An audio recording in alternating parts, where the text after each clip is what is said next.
Hey KS, excited to Hey, connect with you. yeah, me too. All right, so I want you to tell us a little bit more about your business. Who do you serve and what problem do you solve? Right, I serve investors, so I deal with people in the real estate market. So you're a realtor working with people on helping them grow their investments. That's correct. All right, amazing. So why did you decide to work with us in the Smooth Sailing program?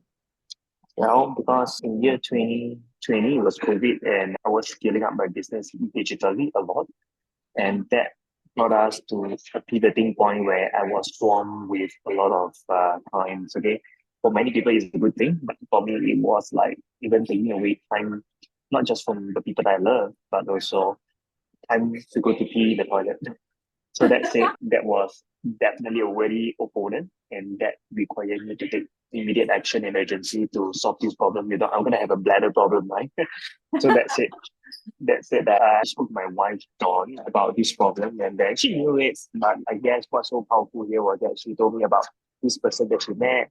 So amazing, she could be the solution to your problem, and this lady called Yasmin. Okay, so I was like, okay, who is she? Sounds interesting. And that's where I dropped you a line.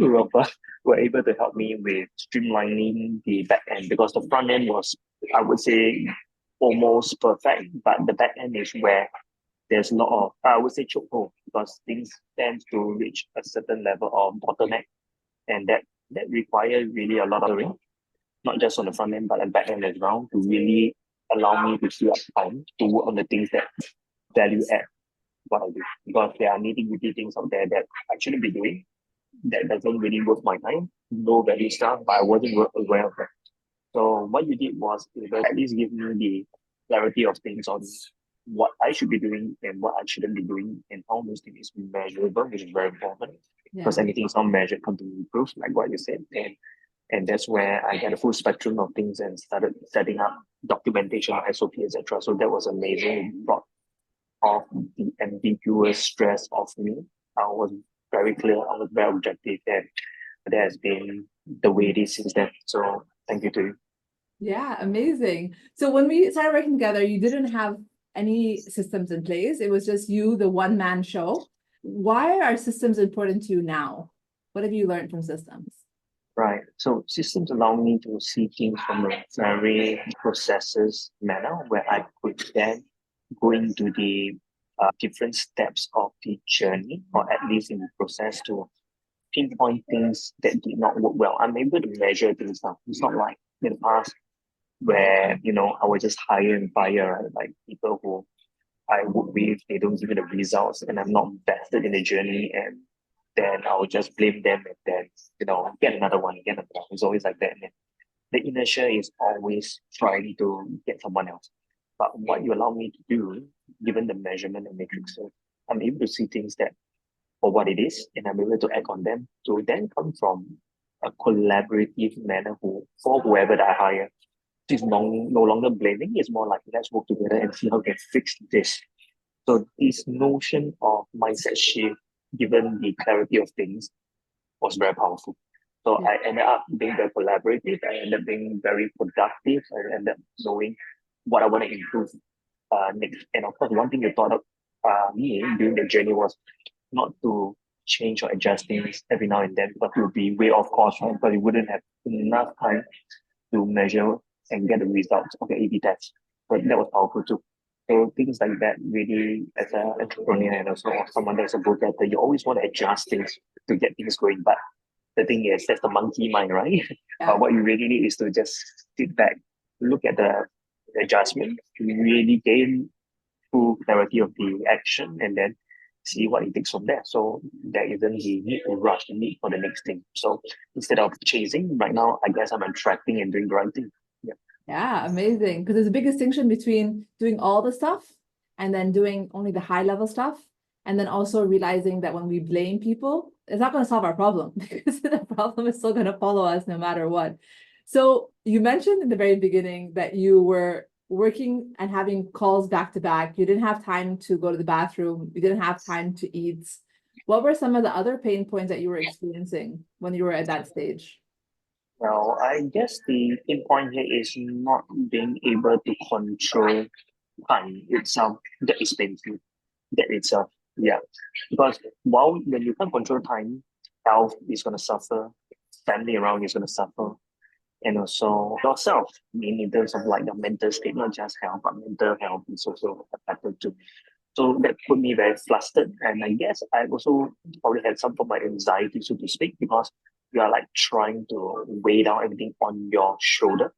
But the fact that when you brought in, you introduced people like Risna, which is the virtual assistants that help me to run the business on the basis of things that doesn't require my time, that gives me a lot of headspace. And that headspace actually equates to better mental health.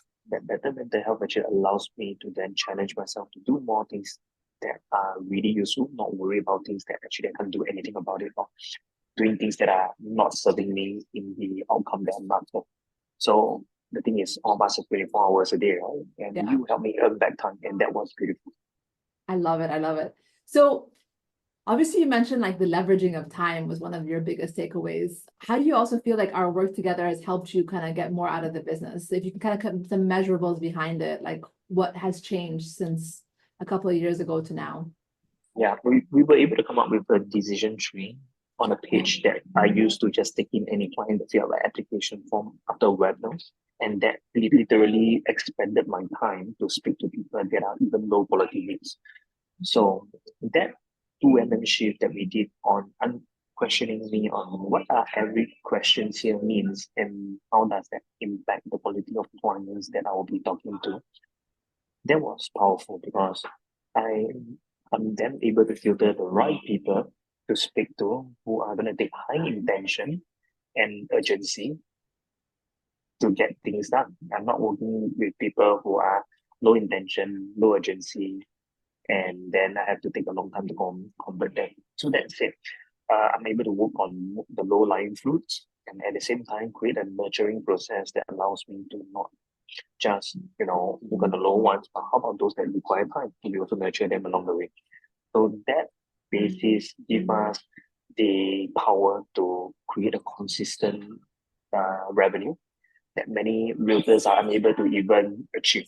So that said, it brings stability, yet at the same time, it brings a lot of optimism to the business where I have again time to then think of things that really, really matter or a side project that will elevate me to the next level of my game. So that was wonderful.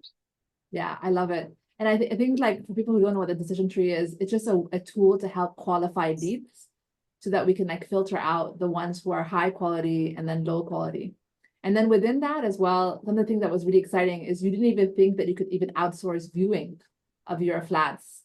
And from what I understand now, the viewing has been outsourced. And you didn't think you could outsource even like the photography and the videography. You would go to all those meetings and now they're all being outsourced to different people that are on your team, right? Yeah. So if you look at like in terms of when we first started a couple of years ago, what was the average transaction value that you used to have of a customer and where has it gone to now because of what you learned? Sure.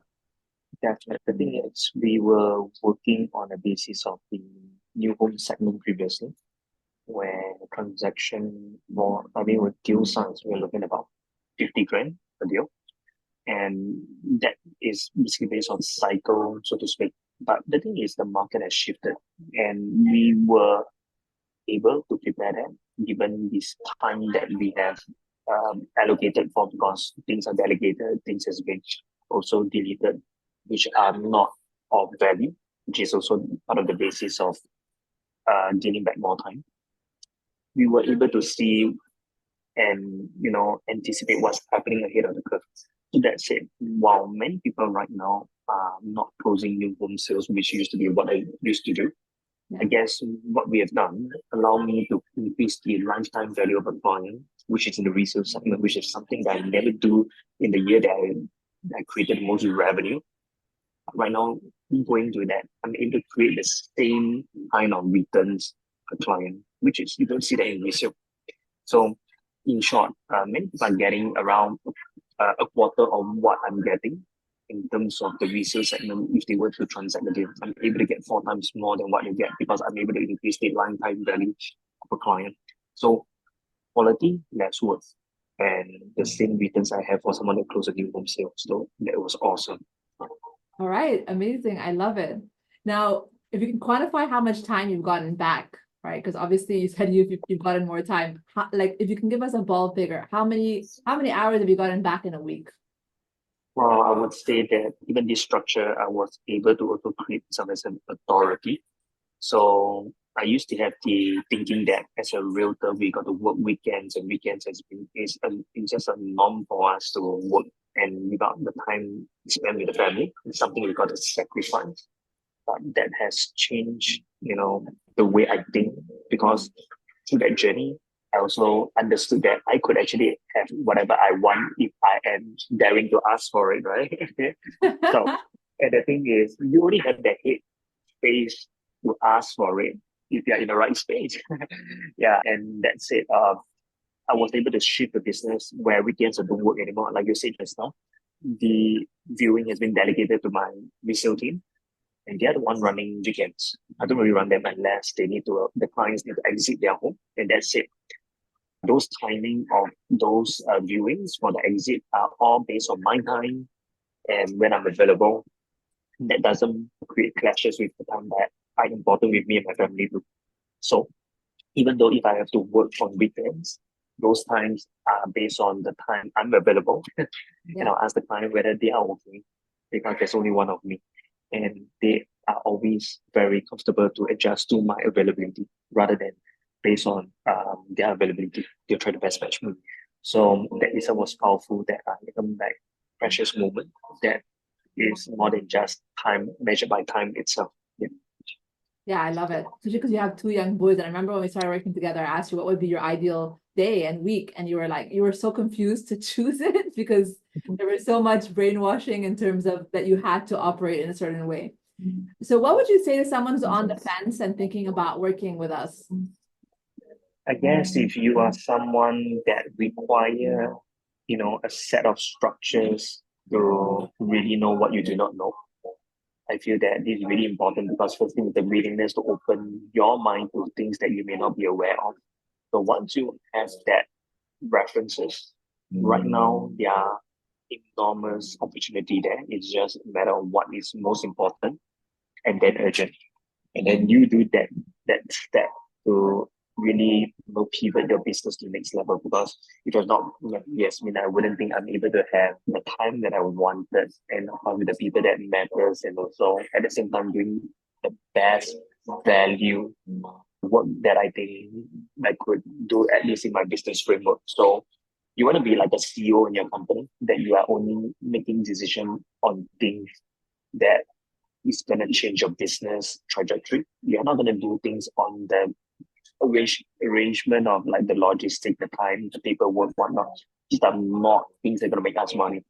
So if you are doing those things now, I think there's a food for thought here. So I would strongly urge you to work with Yasmin to open that door opportunity for you.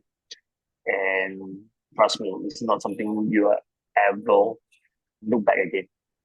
Yeah.